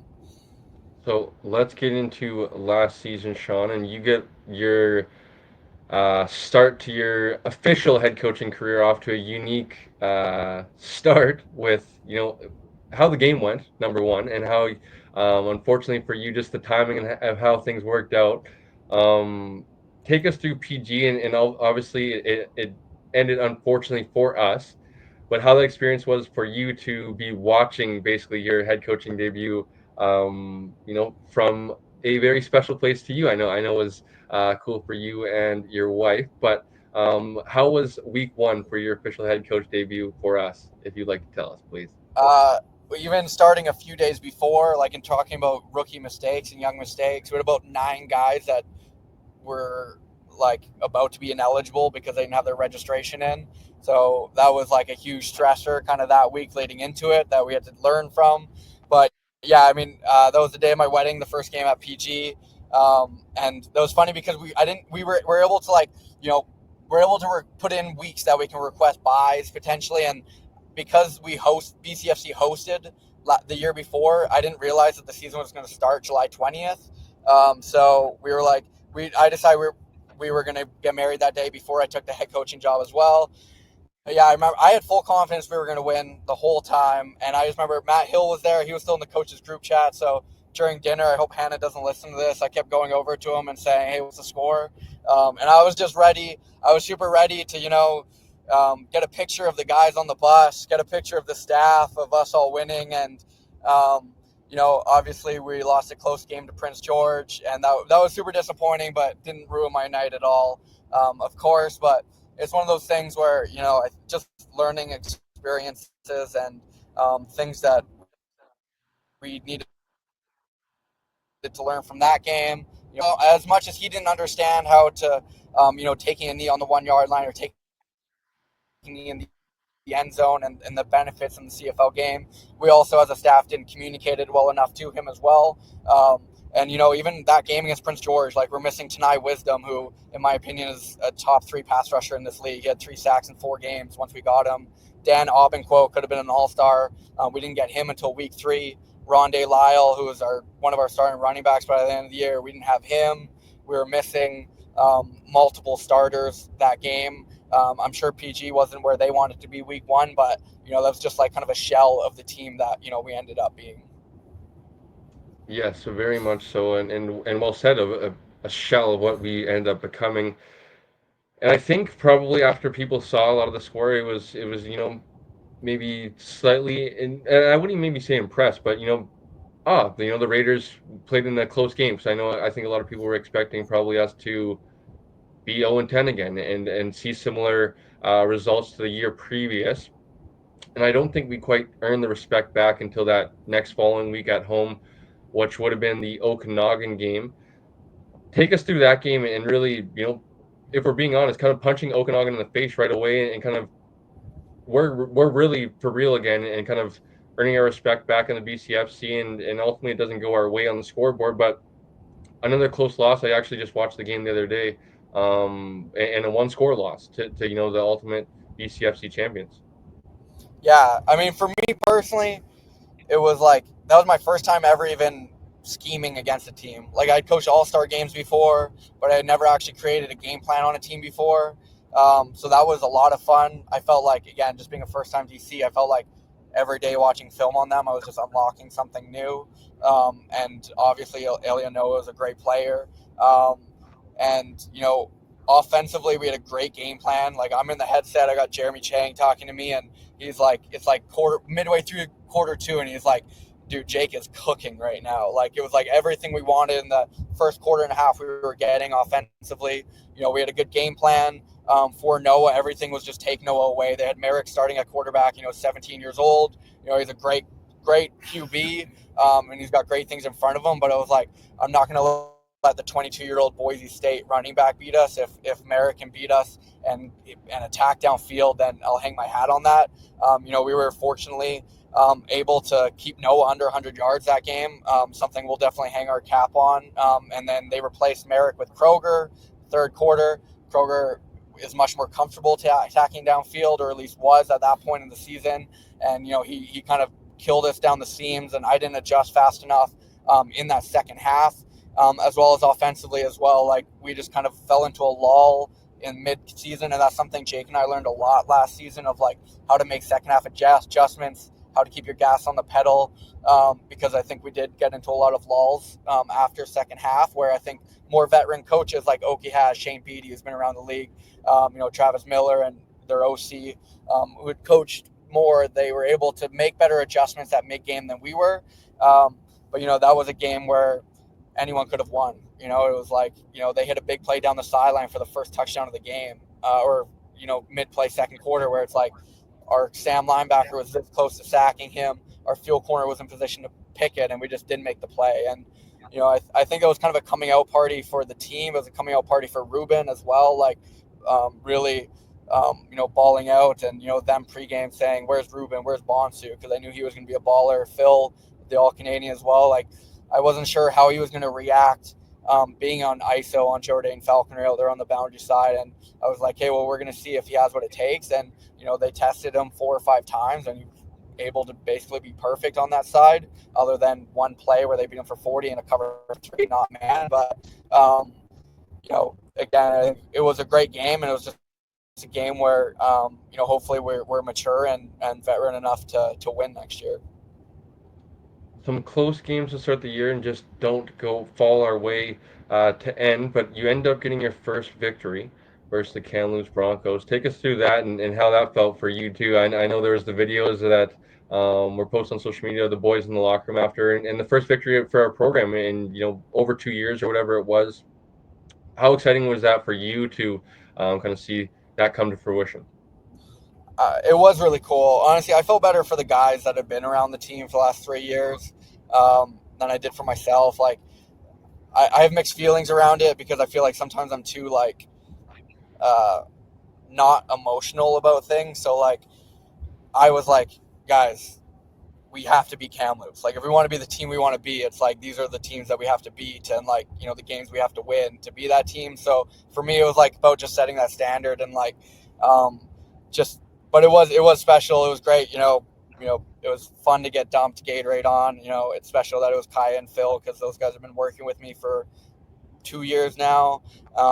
And it was, the offense cooked like all game. We put up 50. It was Sadler's coming out party for sure. Obviously he ripped Okanagan for 300 plus, but like, he had like 7 touchdowns. So it was really cool for the guys. It was a great experience, but I think we'll talk about it a few times. I was kind of just done with the milestones. I didn't really care for the milestones of like beating Kamloops, first win at home. I was like, I had my eye set on like the team that I want us to become.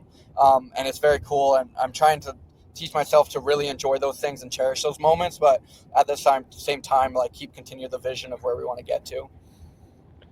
This is where I got to give you your flowers once again, Shawn, because all the excitement and the high of winning a game once again, right, comes with beating Kamloops and stuff like that. But ultimately, we kind of stumble, and obviously, if you kind of peek behind the curtain a little bit, it probably goes to a injury at a pretty big position with Sadler going down there in the middle part of the season.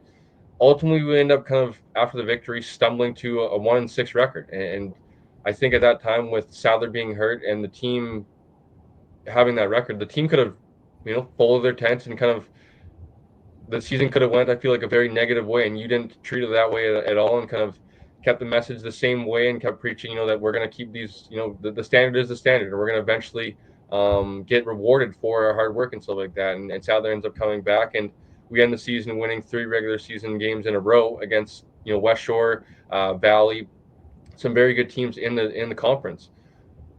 At that point, what was that like to kind of still come off the negative of those losses, and then kind of treat the last month of the season or so of we're still trying to set a standard here, and as you said, there's still no moral victories and stuff like that, but just being able to end the season on such a positive, and what that I think will do for the program here going into next season.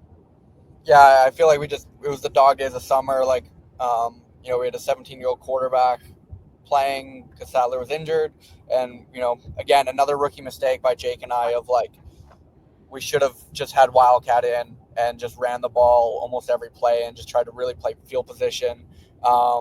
Just due to the circumstances, something that again we're going to learn from. But even the Langley game where they beat us 40-0, it was very close for the first half. Like our defense was standing on their head. Like Colton Finstad on the goal line, in my opinion, was the 3 straight on the goal line is like the player of the year. One of the plays of the year, of course. Obviously, we'll get to Ruben against Valley, but the whole message the whole time was like, guys, I believe we can make playoffs. All we have to do is start winning these games and start to realize what it takes to win games. Like again, like I like to look at it as like, again, I watched one video on game theory, so I'm going to say economic game theory, but I don't really understand it. But it was like game theory of like you're going to make you have 2 decisions to make. Like if you're in a pushing match with a player after the whistle, if you push him back, the only positive is nothing. The negative is a 15-yard penalty. Where if you don't push him back, the positive is like you don't get a penalty, and the negative is like maybe you get your ego hurt because you have to walk away. Things like that, trying to instill that stuff in the guys. And just talking about like, I believe we can make playoffs. We just got to win games. And at some point, but if we don't do it at the end of the year, it doesn't mean anything. Like us talking about how good of a team we have doesn't mean anything if we can't win the games. And, Sadler comes back, play Kamloops at home. We have a good game plan offensively and defensively. We have the Wildcat in. Rondé and Owen are killing it. Our O-line starting to get excited about pushing guys downfield. We had a couple of guys back from injury as well. We're able to win like a game that was pretty close. It was like 24-12, but, we were able to get like 4 or 5 picks and do a lot of great things offensively. And then we have a great game plan for West Shore. Beating them on the road was, I think, probably the biggest win for the Raiders in the last 5 years.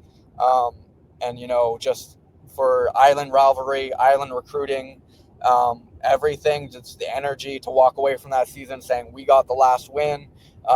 We get to wear the crown going into the next year, was everything for morale and energy. And then the Valley game was just really, really special. So. Yeah, and speaking about West Shore, what they did to us the previous year, the 90 whatever it was, on the scoreboard, and being able to pay them back was very, very sweet. I know you and I being able to experience that rivalry, it's a real deal thing.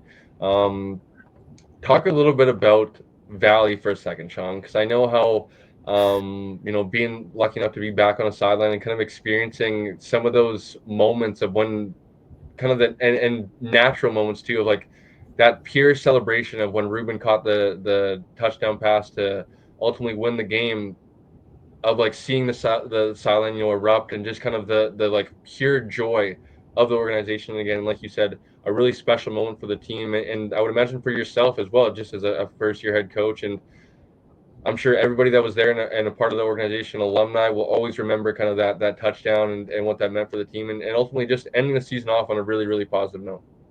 Yeah, we talked about it all year. We did a lot of like, fire drills or like 2-minute warning drills in practice. And I actually felt like almost all year our offense couldn't really get it done in practice on like a 1-minute drive.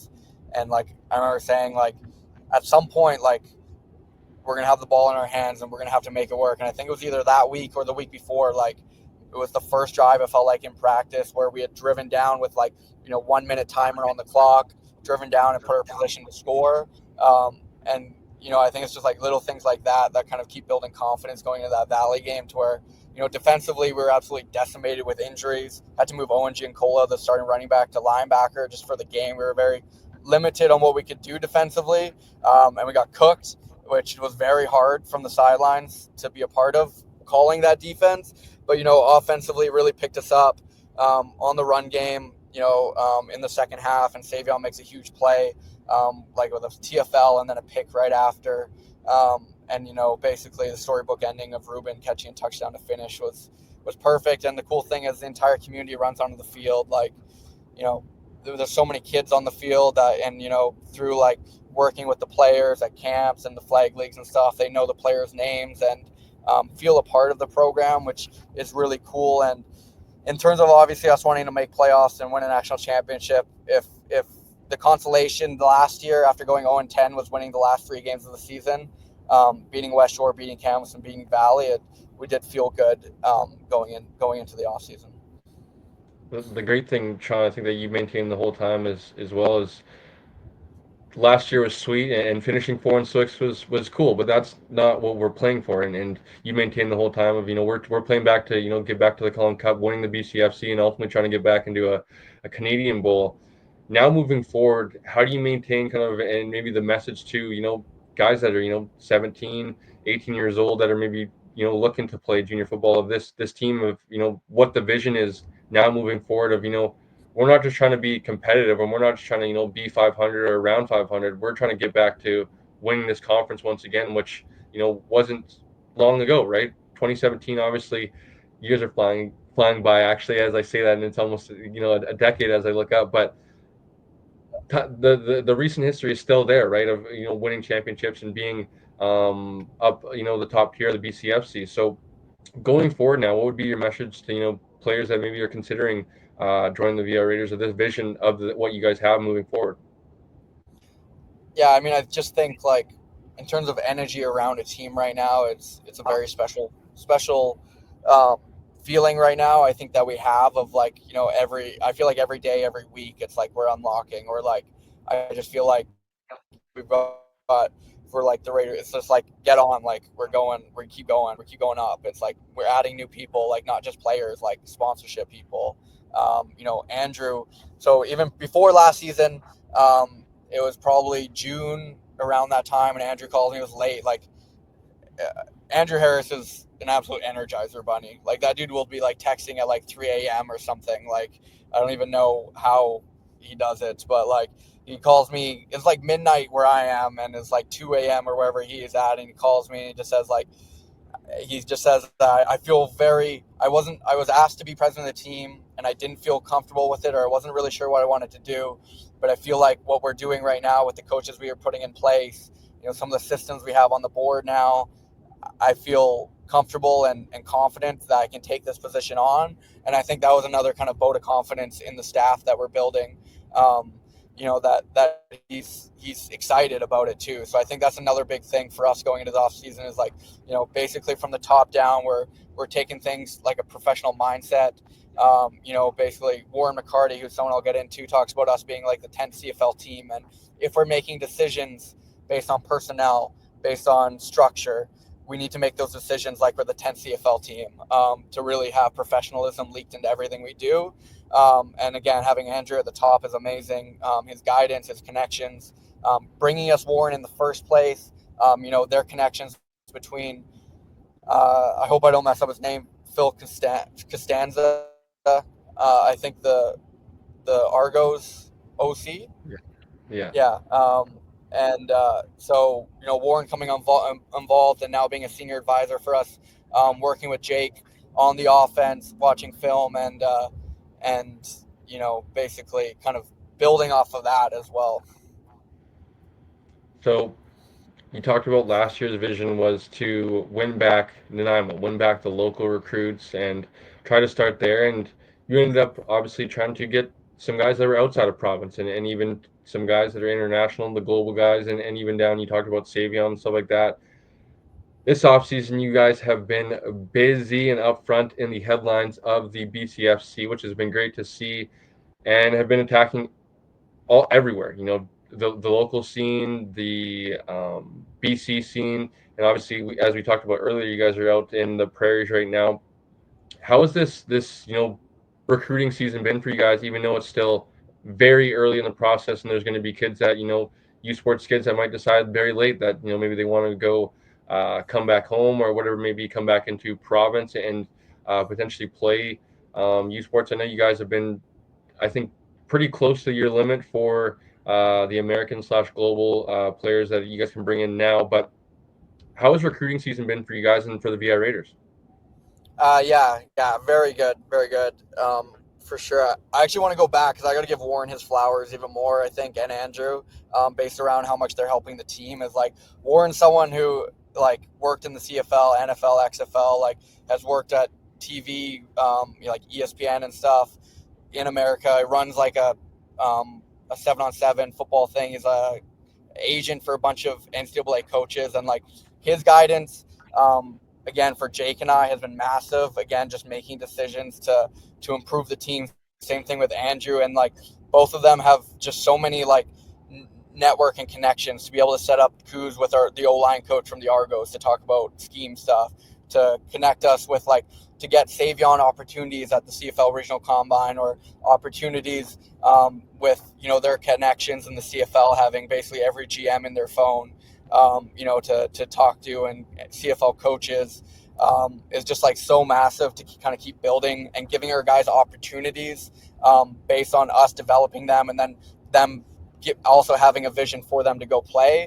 And that kind of leads into the recruiting as well, to kind of have those connections. That's exactly what kids want. Like if kids want to go to a junior team, they want to know that they're developing. And again, I've already touched on like that being a big part of us with the strength program we have and the on-field program we have, as well as again the connections of, okay, you're going to come to us as a 17-year-old, start on specials year 1, be in packages year 2, year 3 starting, and then year 3, 4, 5, us being able to get you to the youth sports offer, as well as like if your goal is playing the CFL, maybe you play 5 years with us and go the Elia Noah route of playing in the CFL. So recruiting wise, like Coos is recruiting all the O-line.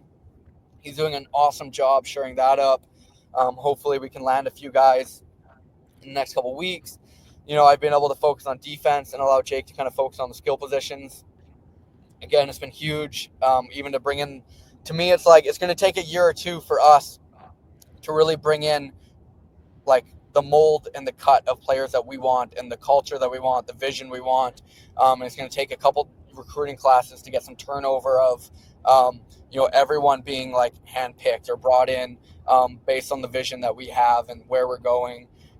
So again, we've been very fortunate with, Owen Twoes, the York receiver, getting him committed very early.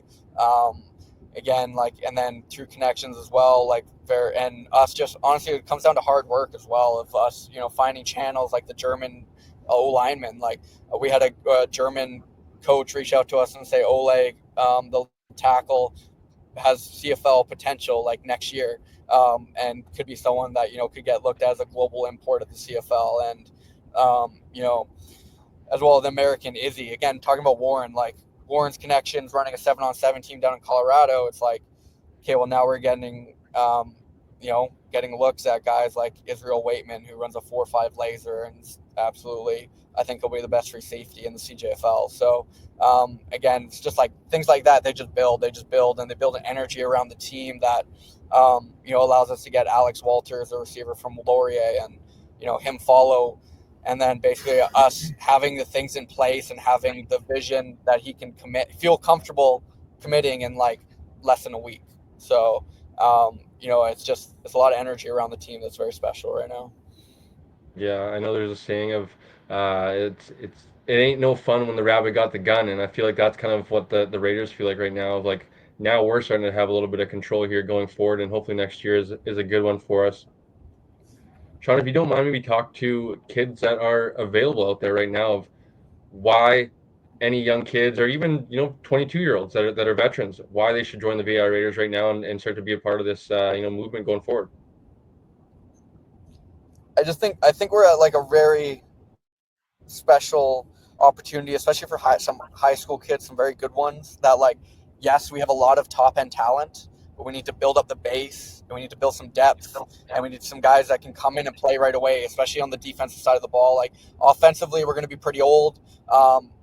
Having like 3 22-year-old receivers, probably a 22-year-old quarterback, You know, 20-year-old running backs, some 20-year-old O linemen, um, as well as defensively though, like having two linebackers last year that were a first year and a second year. So it's like we need to bring in some young linebackers that could potentially compete for a starting spot. Same thing with DBs, like, you know, yeah, we got a couple of really good guys left around on the roster. We added Izzy, but you know, we need to bring in some young guys that are going to compete for a starting spot and potentially play right away. It's like we have a team that I think is ready to win, but at the same time, there's a lot of kids that, you know, especially like the place like Regina right now, when they're looking at going to the Thunder, there's a lot of entrenched guys at the Thunder, like fifth-year starters there, to where like maybe a kid from Regina could come here and start year one and be a part of still a very winning culture. Same thing like with Calgary as well. Just trying to like, um, there's the opportunity to play here right away and at the same time be a part of a winning team, just due to kind of like the roster structure where we're at right now with needing to add players, but also having a lot of talent on the roster.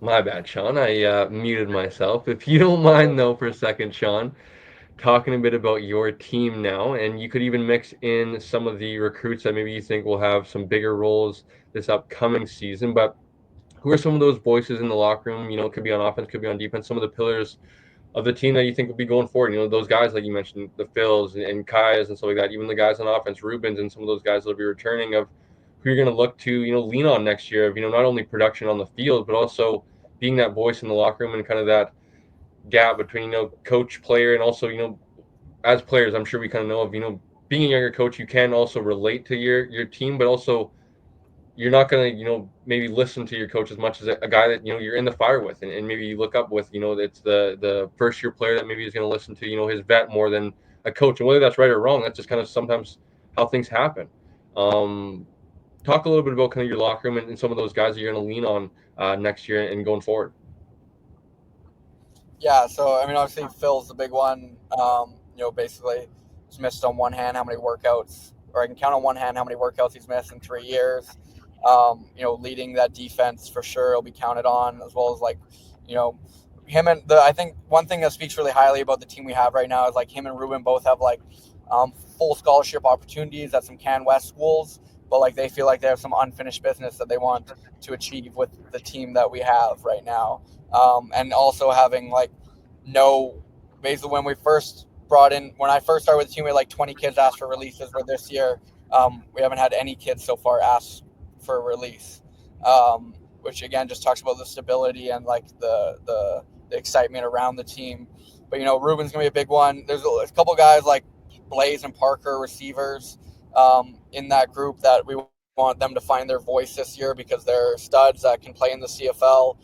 You know, as well as like the older Jake Giokis, captain at center, is a guy that we're going to continue to lean on, with that O line, especially now adding some older vets that can play next to him, as well. Again, like the Germans with their experience playing high school football in the States and playing European football professionally, where they're playing against grown men. You know, bring that leadership in. As well. So we definitely have quite a few guys to lean on, as well as some guys that I'm hoping to challenge to you know, take a step forward, lead with their chest, and really kind of lead the VI Raiders. And then on the back end as well, you know, with some of the more stability we have with the board, Tarek Bryant, obviously we were able to add from West Shore, as a GM and special teams coordinator. Obviously Raiders alumni first, so and he's moving back home to be closer to family. So again, just another huge addition to where he's adding a lot of structure, a lot of creativity on the back end, being a younger guy, and he's going to work with Sean Murray on the special teams. That they're going to build it together and you know, continue to grow that side of the ball as well. Yeah, dude. So last few questions, Sean, because it's getting late. I'm sure it's how late is it where you guys are actually? Is it 11, 12? 11:08, yeah, just in Alberta time.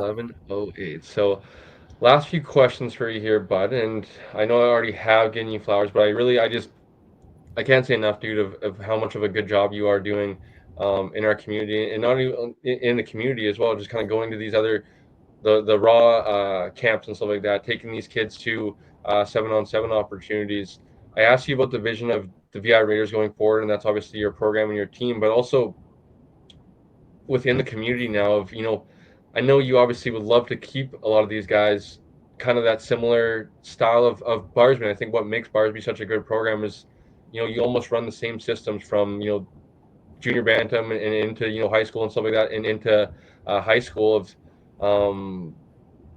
you would love to keep, I'm sure, a lot of these cage athletes that you're training in town and local and stuff like that. But I'm sure you're just as happy of these guys. Of I think of a guy like maybe Kenny, who's a local kid, but he's going to Kamloops. He's not staying home, but you're also trying to grow the community of giving these kids opportunities to train and grow their game.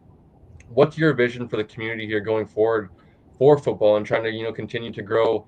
We see in the states, but even over in the mainland now, starting to adopt that style a little bit more of we see in the game readies and the air raid academies and Corey Philpott has an organization now of the kind of there really isn't an off season and you can kind of find the the AAU route I guess for football now of the 7-on-7 and other ways you can get better during the off season of you I guess going forward now working with Cage for I'm sure many more years to come, but just growing the brand and kind of the football community, I guess, going forward in Nanaimo.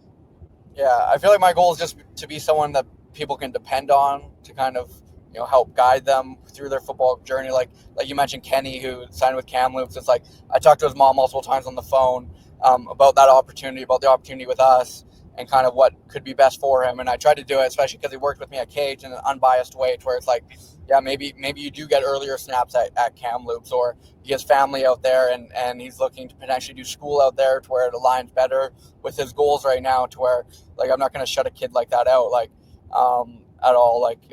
Again, like it's about to me, and part of the 7-on-7 and the stuff that we're doing again is about giving them opportunities that they might not have had before. So like my goal is, I've talked with a couple of university coaches to pop in and do a Zoom call with them to talk about the preparation they need, what they need to put into place for them to get recruited to university. Because like my goal again is to be someone that can help guys get recruited to go to university. So as well as being in Regina, watching how the SAS Selects just ran their tournament and how serious ball is in Saskatchewan. It's like that there's some fire and some discipline and dedication that's kind of missing with some Vancouver Island guys. Like I find some guys out west are doing less, thinking they're doing more, and it's kind of just to try to give them the opportunities to be able to try to do more. So even with our 7-on-7 team, we're bringing a sports psychologist to come in and talk, do a Zoom call with them, working with Keaton Brugling, who is on the Red Blacks and is pushing to be in the Olympics, doing bobsledding. So I'm working with him to try to set up a Zoom call as well, just to talk about his experiences and stuff like that, just to give guys exposure to just a world outside island football. And our Wednesday night training sessions, Phil and all the VR Raider guys, they're going to be training in, and they'll let the high school kids come out and compete against them to sharpen their iron. Kieran Passant's on the island, so he's talked about coming up and training at it a couple times before it goes off to Vancouver as well. So it's just trying to bring in as many professionals as possible to be around the guys, to not like tell the guys what to do, but allow the guys to kind of see all of it, be exposed to it, let that kind of mold themselves to kind of get to where they want to go. So again, my goal with Cage is to create opportunities for kids to get excited about football, and have guys that if they don't want to go to university, they can still play football for fun with flag leagues and all that stuff, as well as create a high performance pipeline that is like, okay, let's start pumping out guys from Nanaimo, Parksville, Duncan, Comox. Maybe like hopefully I can work with some Victoria kids as well and help them get to university as well, and junior, like whatever route it is and whatever is best for them. And again, like we talked about, kind of the networking connections to be able to go to Raw Sports Camp and work with guys like Kira Passant there, Jalen Philpott, like Tanner Hamadi, DB coach for Guelph, like Robert Woodson and Anthony Woodson, and talk with them and see what they're running with their business, and see the culture they have within it, and how they coach. And like it was for 2 days, 2 days, I was only there for the 2 days, but me, Tanner, and Rob Woodson just got to sit in the film room and cook for like an hour, with 2 hours a day for each group. And it was like I learned so much from them, that I can take back, and seeing the Selects and the type of coaching that those kids get in the winter. Like they're doing hours on the weekend with U of R coaches, with Regina Thunder coaches, and getting that coaching and being exposed to that next level. Hopefully, the Island kids can kind of buy into and continue to push. And it's like bringing in, again, like the guys I mentioned, the youth sports guys. They'll come out in May, so it's like we'll be doing that in May, in June. Steen comes back from Calgary and works with us. Braden Jupe worked with us in the spring as well from York. So it's like kind of just creating a place for guys to develop, and for guys to just have fun playing football again from a young age as up to older ages as well. All right, Sean. Lastly, buddy, let us know two parts, I guess. Let us know, or Alexa, I guess, let the viewers know where they can find Cage Athletic football camps and what you guys are putting on, as well as if they are interested in playing uh, junior football, where they can find maybe your information, how to get in contact with you, or just anyone from the VR Raiders organization. Yeah. And before I do that, I got to touch on too, especially for the Prairie kids, that like Vancouver Island is the most beautiful place to live in Canada. It's like the Hawaii of Canada. Like we were in Moose Jaw, it was like minus 25. I could not touch being outside, and Hannah's back home sending me pictures of them out for walks, sunny days, like 5-6 degrees.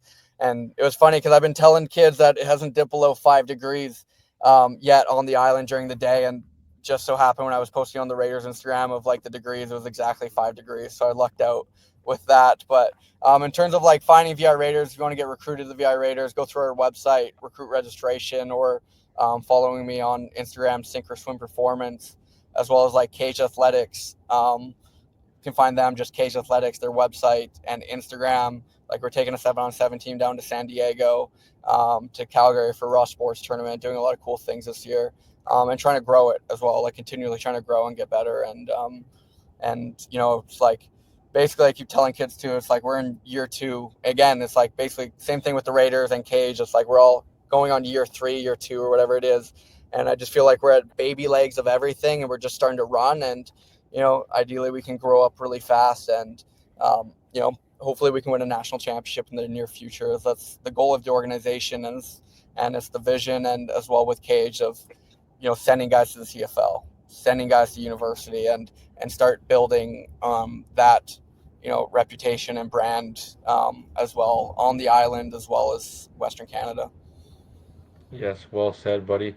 Well, thank you so much, Sean, for jumping on here. I know it's been long overdue. We've been trying to set this up for probably maybe about a half a year or so, but definitely before when you took over the role of full-time head coach. So I was glad to finally get this done.